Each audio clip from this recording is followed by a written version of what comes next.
Vamos falar um pouquinho aqui do início do Espiritismo, né? O histórico aí sobre as mesas girantes. As chamadas mesas girantes, protagonista da chamada dança das mesas, foram fenômenos aos quais alegava-se a natureza mediúnica, amplamente difundido na Europa e nos Estados Unidos, a partir de meados do século XIX.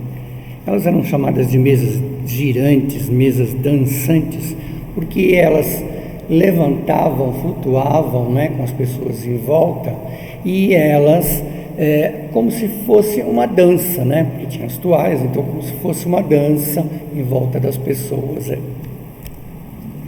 O fenômeno consistia no movimento sem causa física aparente. Pelo menos as pessoas acreditavam que não tinha uma causa física, uma causa lógica sobre aquilo, né? De mesas e de outros objetos pesados, por exemplo, até chapéus e outros objetos, cadeiras, né?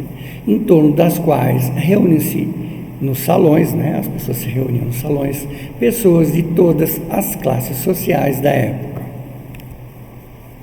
Durante uma fase inicial, no iniciozinho lá no começo, que perdurou aproximadamente até 1870, as mesas girantes foram, por um lado, objeto de curiosidade.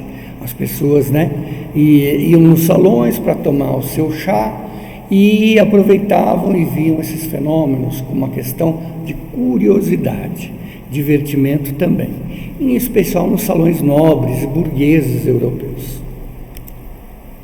Por outro lado, curiosidade despertada pelos fenômenos, porque isso era tido como um fenômeno, onde já se viu uma mesa flutuar, né, em volta das pessoas, tornaram-se objeto de observação e pesquisa, permitindo o estudo e sistematização de conhecimento, assim obtidos num corpo fisiológico. E aí, no caso, o Espiritismo, codificado pelo pedagogo francês Rivail, né, sobre o pseudônimo de Allan Kardec, como todos nós conhecemos. Após esse período inicial, abriu-se uma fase de intensa curiosidade científica também, né, que tinha por um objeto, né, as mesas e outras formas de manifestação, tidas como espiritistas. Os físicos William Crookes, Oliver Lodge e Michel Faraday, os astrônomos Camille Flammarion e Frederic Zollner, o naturalista Alfred Rousseau-Wallace, o criminologista Cesare Lombroso e sociedades científicas de diversos países criadas especificamente para este fim, para se dedicarem à investigação dos fenômenos, inclusive para verificar se não era um embuste, se não eram falsificações, se não eram pessoas que manipulavam as mesas e os objetos escondidos.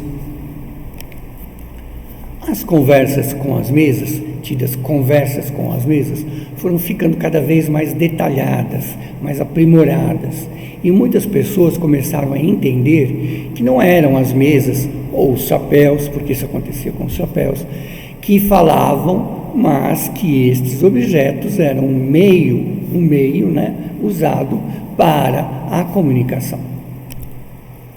Em breve, a comunicação por pancadas ou tipologia deu lugar à psicografia, como nós conhecemos hoje, né? Comunicação por meio de mensagens escritas. Isso nós vamos ler e aprender lá com Allan Kardec. Os fenômenos de efeitos físicos, os movimentos, as levitações, as pancadas, eles perderam o protagonismo, né? Deixaram-se à parte. E nesse passatempo passou-se a dar mais importância ao conteúdo das mensagens, por muito frívolo que este fosse, se atinha as informações das mensagens. Às vezes se perguntava coisas frívolas como vai chover amanhã, não vai chover, esse é meu parente, este não é meu parente, só para ver se as mesas ou os chapéus, ou as cadeiras, respondiam se era verdade ou não, e as pessoas que estavam lá se comprovassem. Então essas são mensagens frívolas, né?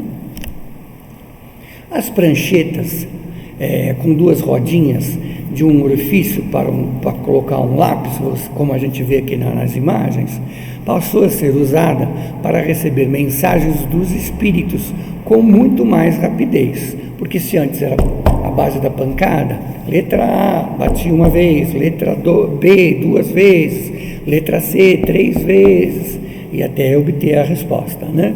Ou uma pancada sim, 2 pancadas não.